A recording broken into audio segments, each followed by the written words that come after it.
Bye bye. আরে আমি আবার এসে গেছি তোমাদের মাথা খেতে। হ্যাঁ, তোমাদের মাথা কেন খাবো? তোমাদের মাথা ঠিকই খাওয়ার জিনিস। আমি রুই মাছের মাথা খাই। তারপরে বলবে আমার হাইয়ের সঙ্গে বাই বাই বললো কেন? তাহলে যাচ্ছে না কেন? আমি এত তাড়াতাড়ি যেতে আসিনি। হাইয়ের সঙ্গে বাই বাই এটা আমার বলার ধরন। তোমাদের পছন্দ হয়েছে? না হলে বলো, না হলেও আমি পাল্টাবো না। বললেই বা আমার কি যায় আসে?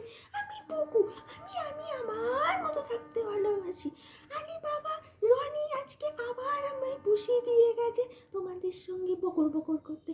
আমি যে বকতে পারি না, আমার গলা ব্যথা করে। আরে বাবা, সেটা কাকে বোঝাবো? তাও অবশ্য আমার না ভালোই লাগছে বকুর বকুর করতে, কারণ মাম্মি আর রনি আমাকে বলে আমি নাকি বকর বকর করে সবার মাথা খাই। আরে বলো তো, মাথা কি খাওয়ার জিনিস যে খাবো? আমি বারে বারে বলি আমি কথা বেশি বলি না। ওরা বলবে না তুই তো আর বলিস না, আমরাই বলি। আরে বাবা, তাই তো বলি, তোরাই